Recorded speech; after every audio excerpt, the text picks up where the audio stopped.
out. Inuutusan ko ang bawat anghel ng naririto. Tanggalin ninyo at linisin nyo ang bawat isa.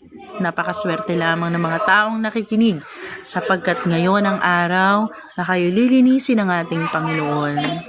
Magiging maganda ang buhay, magagaling ang mga sakit at karamdaman, mawawash out ang worries, magkakaroon ng pagmamahal sa bawat isa, mawawala ang agam-agam, mawawala ang awa sa sarili, mawawala ang lahat ng problema.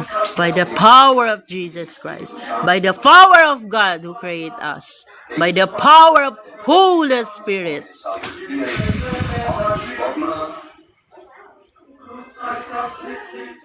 Amen in the name of Jesus Christ.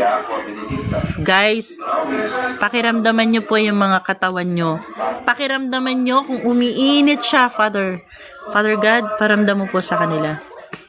Pakiramdaman nyo mga yung mga nanonood,